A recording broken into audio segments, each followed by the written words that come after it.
Hi everyone, my name is Ricky Huang.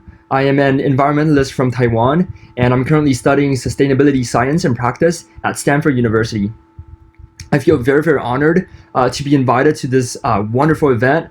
Unfortunately, I can't talk to you all synchronously, but I will do my best to engage with you all in this recording. So my talk is really centered on this one single question that I'm sure most of us here are all wondering about, all trying to figure out the answer for. The question is, what can we do to protect our environment, to combat climate change, to secure a more habitable future for our posterity? Well, I asked this question in several different occasions, and usually people come up with a variety of different answers. For instance, people will say, well, you can turn off the lights, you can turn off the air conditioner, you can save water, you can plant more trees. These are all valid answers, all fantastic answers.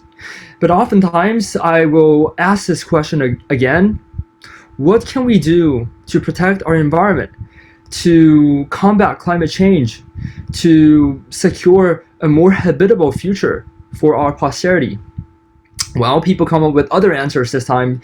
For instance, people might say we can drive an electric car, we can take a bus, take public transportation, we can even organize a protest to get the government's attention.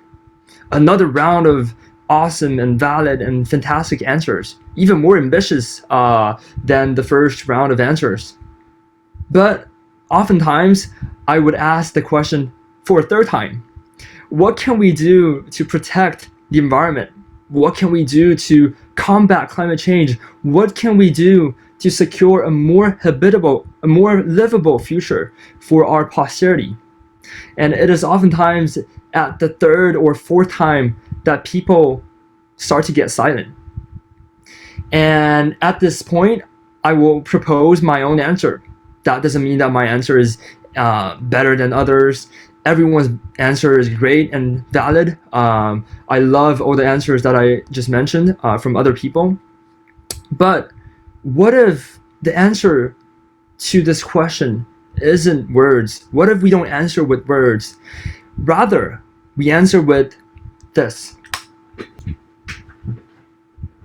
And this is what I want to talk to you all today about, which is action.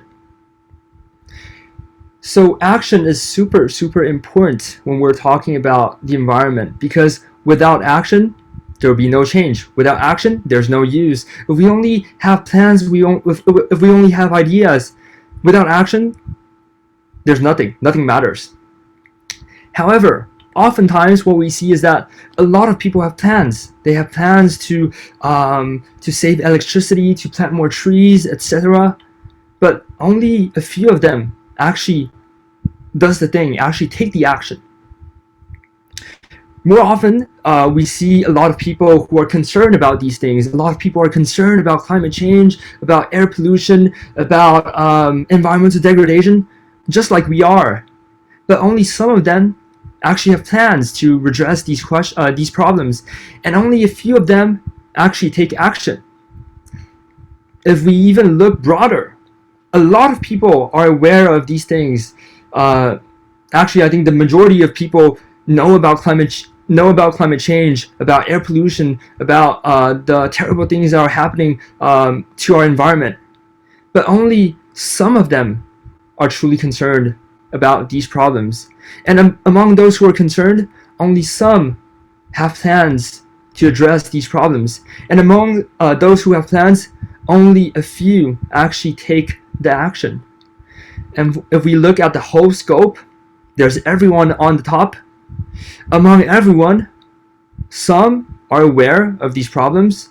Among those who are aware, some are concerned, are truly concerned for these problems. Among those who are concerned, only some actually have plans to solve these issues. And among those who have plans, only a few actually take action. So let's compare the size of everyone with the size of action. And let's think about why it is so difficult to actually take action. Well, I think there are two main reasons why it is so difficult for me. First of all, people don't want to give up their happiness for something that they're not used to. If something is different from their habit, they don't want to try it because it might deprive them of their happiness. The second thing is convenience. People want their lives to be convenient. People want convenience in what they do in their daily routine. And if they're trying to do something else, they might lose their convenience. Well, I don't know if you all have heard about the concept from psychology, which is called hedonic treadmill. If you're not familiar with the concept, no worries at all. I'll explain it. Basically, what is a treadmill? A treadmill is a device that you run on. You can run on the treadmill, just like you run on the road. The difference is that on a treadmill, you don't actually get anywhere. You stay on the same spot. So how is that relevant to environmental action or happiness or convenience? Well, let me explain. So imagine that you're trying to get to work, and there are several options. You can either drive your own car to to work, or you can also take the bus to work. Okay, if you choose to drive yourself to work, well, there are a lot of advantages. You might be happy because it's more comfortable to drive by your own. It's also more convenient because you don't have to wait for the bus. You don't have to. Yeah, overall, it's more convenient. However, even if you save, I don't know, 15 or 20 minutes by driving to work, where would you spend the money? Often, likely, you're going to spend the money, for instance, for the fuel, for the gasoline that your car runs on. So is that really making you happy?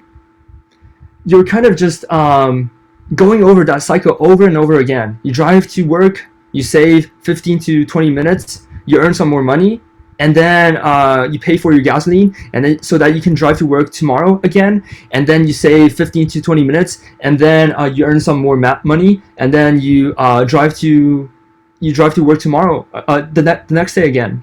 This is just a cycle that goes on and on again without actually getting anywhere. And I think that is really, really similar to your treadmill, where you run without getting anywhere. However, if we try to step off of the treadmill, if we try to, I don't know, do something different, if we try to take the bus, for instance, you might meet new people. You might form new relationships. You might observe what other people are doing. And each of your work day might be unique, might be different, might be distinct. And that might drive true happiness. So this is what I want to share with you all, that environmental action doesn't have to be purely altruistic. You're not only doing this for other people, for the planet, for the environment. You're also doing it for yourself, because oftentimes you can find true happiness. You can have a better life by taking action, by trying new things. So I challenge you all to take action right now and to think about how we can save our planet, how we can do good to our environment while also making ourselves happy. Thank you all so much for paying attention. And here's my contact information. Here's my email. Feel free to send me a message if you have any questions or if you want to talk to me about anything. Thank you so much.